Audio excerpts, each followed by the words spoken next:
व अला आलिहि व सहबिहि अजमाइन अम्मा बाद फ़अऊज़ु बिल्लाहि मिनश शैतानिर रजीम बिस्मिल्लाहिर रहमानिर रहीम कुंतुम खैरा उम्मतिन सदक़ल्लाहुल अज़ीम व बल्लगना रसूलुहुन नबियुल हबीबुल अतूफुल अमीनुल करीम।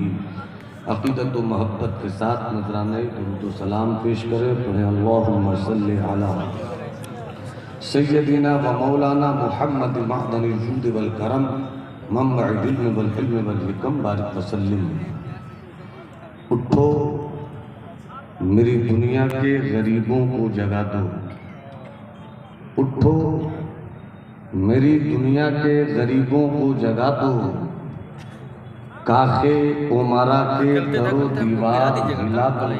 कोई नहीं रहेगा, नहीं रहेगा। कहाँ है? जमहूरिये सुल्तान का आता है जमाना जी। कुंजश के फरो माया को शाही से लड़ा दो। जिस खेत से दहका को मयसर न हो रोजी, उस खेत के हर खूशे गंदम को जला दो। वहाँ रख दीजिए ना। हाँ। रफीकान इस्लाम, इस वक्त हम और आप गाज़ी मिल्लत हजरत अल्लामा गुलाम रसूल बलियावी साहब किबला की उस फिक्र अंगेज दावत पर लब्बैक कहते हुए हाजिरी की सआदत हासिल कर रहे हैं,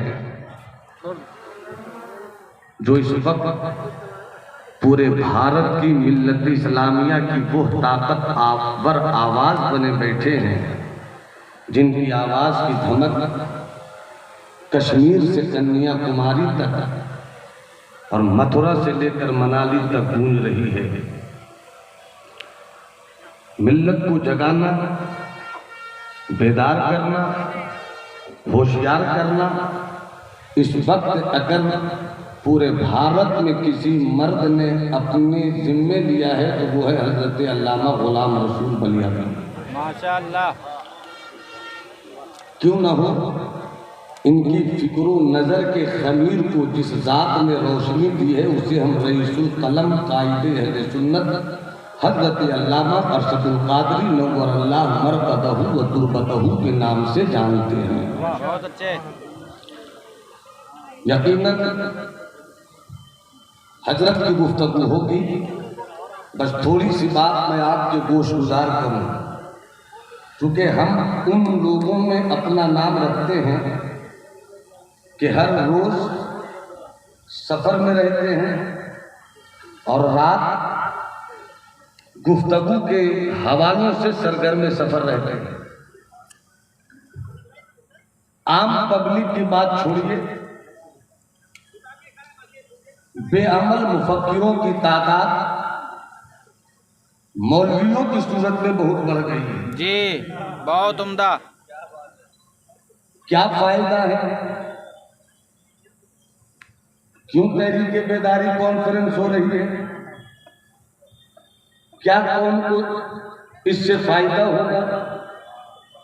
मैंने झूठी जमीन पर रेत से बनाई गई जन्नत में दाखिल होने वाले बेवकूफ मौलवियों से कहा, आप ये बतला दीजिए कि नुकसान क्या है। क्या कहने सुन सकते हो तो सुनकर मेरी बात को तायीद मिले। क्या कहने? जिंदाबाद जिंदाबाद। ए वाह वाह वाह। हुजूर गाज़ी मिल्लत का पागलपन सलामत रखे रहे। अल्लामा सैफुल्लाह अलीमी के जुनून को हम दो दो हाथ उठाकर दुआ देते हैं। माशाअल्लाह।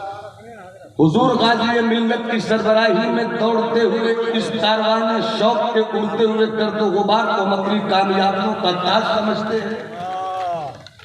मगर जो लोग ये कह रहे हैं मौलवियों की सूरत में, मैं उनसे खास तौर पर गुफ्तगू कर रहा हूँ।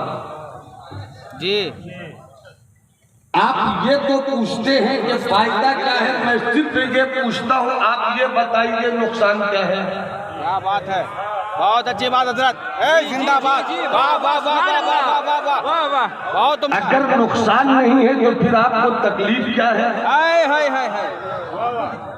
लाजवाब। इसका मतलब ये हुआ कि आप तहरीके बेदारी से परेशान नहीं हैं, अल्लामा गुलाम रसूल बलियावी की उस फिक्र से परेशान हैं जिस फिक्र के दरख्त के साए में कौम की मुस्तकबिल के पेड़ लगाए।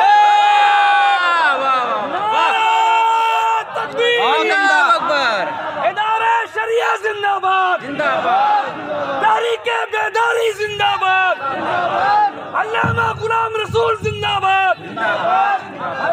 चंद झूठे मुफक्किरों ने वाह वाह वाह, क्या कहने, वाह, लफ्जों की गलियारों में झूठा ताजमहल बनाने का सपना सजोकर सोचा कि कामयाबियों के मुमताज को उतार देंगे, मगर तुझे मालूम नहीं कि बलियावी के मिशन का रिश्ता ताजमहल और लाल किला से नहीं मिलता है, मदीने वाले मुस्तफा के गुंबद खजरा से मिलता है।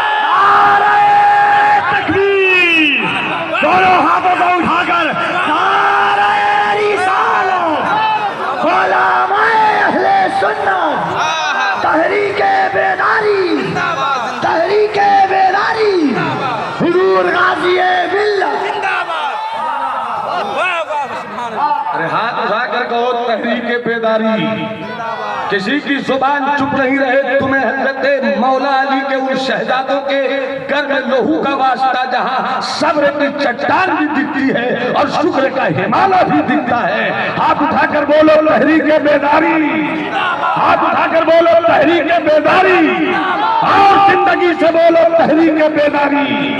मैंने क्या नुकसान तो नहीं बता सकते, बहुत कुछ उंगलियों पर गिने जाने वाले मौलवियों ने कहा बलियावी साहब अपनी सियासत की दुकान चमकाना चाहते हैं। मैंने कहा अगर सियासत की दुकान उनकी चमकती है तो आपके घर के दरवाजे पर बेहूदगी का पहरा क्यों? जितने उलमा है बैठे हुए हैं बताएं मुझको, अगर मेरा कायद हज़रत अल्लामा गुलाम रसूल बलियावी सांसद में रहकर अहले सुन्नत के मिशन का झंडा इस शान के साथ लहरावे के गुंबद खजरा का झंडा भी दिख जाए और हिंदुस्तान का तिरंगा भी दिख जाए तो परेशानी क्या होती है? अरे खुदा की कसम, जब भी बिहार और झारखंड में कहीं से मुसलमान बेटों के सीनों का निकला हुआ आवाज बनकर फजाओं में गूंजता है, तब सेने के हाशिए पर एक आवाज आती है, अरे अगर बज़ाहिर तुम लगते हो कि तुम्हारा कोई नहीं है तो घबराओ मत, अभी भी सुबह की नमाज के बाद अपने टेबल पर बैठकर पूरे बिहार और झारखंड और हिंदुस्तान के गरीबों की आवाज सुनने वाला अल्लामा गुलाम रसूल बलियावी मौजूद है, जो वक्त आए तो सांसद को भी हिला देगा और वक्त आए तो मिल्लत के कईयूर मुसलमानों को जमीन से आसमान बना देगा। नारे तकबीर, नारे रिसालत, अल्लामा गुलाम रसूल बलियावी साहब, नारे तकबीर, नारे रिसालत।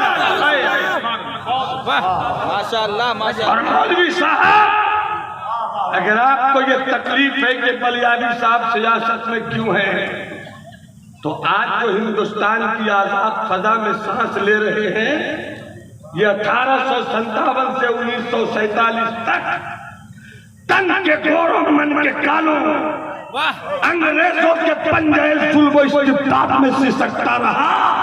तुम्हारे परदादा तो गुलाम हिंदुस्तान में थे।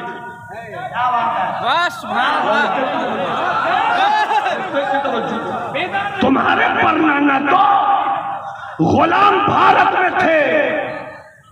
ये आजादी की जो हवा मिली है ना, ये उन 21,000 उलमा की कुर्बानियों से मिली है जो हिंदुस्तान की आजादी के लिए फांसी के फंदे को चूम लिया। और हजरत हबीबुल्लाह कैदी साहब, कोई ऐसा मुसलमानों का इनकलाब कामयाब नहीं हुआ जिसमें मौलवी न हो।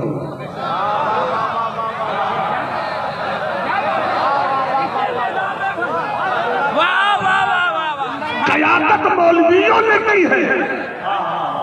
लीडरशिप मौलवियों ने की है। अरे वो हम ही हैं जो इस वक्त नौमान की सूरत में हैं, मगर हमारे ही बाप दादा अल्लामा फजल खैराबादी की सूरत में, हमारे ही बाप दादा मुफ्ती किफायत अली मुरादाबादी की रूप में थे, जो जेल की आहनी सलाखों में बंद थे। अंग्रेजों ने कहा था किफायत अली मुरादाबादी कलम बदल दो, फतवा बदल दो, जेल की आहनी सलाखों से निकाल दिए जाओगे। तो मुफ्ती किफायत अली ने कहा था तुझे मालूम नहीं कि मुस्तफा का गुलाम अपनी जिंदगी की सांसों से उतना ही प्यार करता है जितने दुश्मनों की तलवारों से शहादत का रिश्ता जोड़ने से प्यार करता है। और कहा था मुफ्ती किफायत अली मुरादाबादी ने नबी की नाम की सूरत में, नबी की नाम की सूरत में अंग्रेजों को जवाब दिया था, तू मुझे जेल की आहनी सलाखों से निकाल कर मेरी आजादी पे पहरे डालना चाहता है, सुन कोई गुल बाकी रहेगा, कोई गुल बाकी रहेगा, नहीं चमन रह जाएगा, पर रसूलुल्लाह का दीने हसन।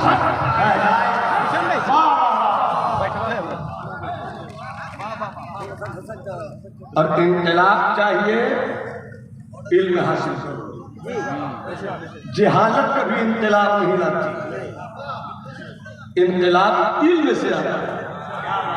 और जब इल्म आएगा तो तुम्हें मालूम होगा कि सियासत की हिस्सादारी किसे कहते हैं, और जब सियासत की हिस्सादारी लोगे तब तुम्हारे मारने का प्लान जो संसद में बनाया जा रहा है, जब तुम्हारी हिस्सादारी होगी तब खड़े होकर कहोगे सुनिए सियासत आपके बाप की जागीर नहीं है, मदीने वाले मुस्तफा उमर का सिखाया हुआ तेवर है, इसलिए अब बलियानी साहब की सूरत में सिर्फ मौलवी नहीं एक एक घर का बच्चा पढ़ेगा, इल्म हासिल करेगा, और इल्म हासिल कर लेने के बाद सियासत की गुत्थियों को समझेगा। इसलिए कि जिस कौम में सियासत नहीं है उस कौम में कामयाबी नहीं है, तरफ खरीद कर कामयाब नहीं हो सकते, पंचर बनाकर कामयाब नहीं हो सकते, 10 महल का 10 मंजिला मकान बनाकर कामयाब नहीं हो सकते, रहो झोपड़ी में मगर बच्चों को इल्म दो। और ये जो आज पूरी दुनिया की नजर फलस्तीन के उन जियानों की तरफ पड़ी है ना, दुनिया समझ रही थी कि चंद घंटों में बर्बाद कर लिए जाएंगे, मगर हर दिन का सूरज निकलता है ये कहता हुआ देख निहत्थे किस तरह जीते हैं, ये मुसलमानों की तारीफ बोलती है। और डूबता हुआ चांद सूरज कहता है देख हम तो डूब रहे हैं, मगर मेरे डूबे हुए सूरज की सुर्खी देखकर समझ लो कि वो निकलते हुए सूरज की चमक में फलस्तीन के जवान बेटों की जिंदगी की रानाई दिखती है। और जब सूरज डूबता है और सुर्खी नजर आती है तो उस सुर्खी में कनीज़ाने फातिमा के खून का असर दिखता है। इसलिए इस्लाम के बेटों बुखारी हम पढ़ते हैं, मुस्लिम शरीफ हम पढ़ते हैं, तिरमिजी शरीफ हम पढ़ते हैं, नसई शरीफ हम पढ़ते हैं, मुअत्ता इमाम मोहम्मद हम पढ़ते हैं, हिदाया हम पढ़ते हैं, सिराजी हम पढ़ते हैं। और आप कहिएगा मौलवियों को सियासत नहीं आती, भाई साहब हम ठीका पट्टा की सियासत नहीं करना चाहते, हम कौम की कामयाबी का सियासत करना चाहते हैं। और इसलिए ये जुनूने इश्क चल पड़ा है, क्या कहने, ये जुनूने इश्क चल पड़ा है कि अब हम उस कौम से रिश्ता रखने वाले हैं जो करते भी हैं तो कामयाब होते हैं, जीते भी हैं तो कामयाब होते हैं। मैं सिर्फ एक शेर कहकर अपनी बात खत्म करना चाहता हूँ, 2 शेर के साथ। ये सल्तनत मुगलिया के आखिरी ताजदार बहादुर शाह जफर ने कहा था कि खून टपकेगा हमारा, खून टपकेगा हमारा, देखना अहले वतन, क्या बात है, जश्न आजादी के केसू जब संवारे जाएंगे, खून टपकेगा हमारा, देखना अहले वतन जश्न आजादी के गेसू जब सवारे जाएंगे और हम नए सर लेके पहुंचेंगे, वही अहले वतन जब पूरा फांसियों से जब पुराने सर उतारे।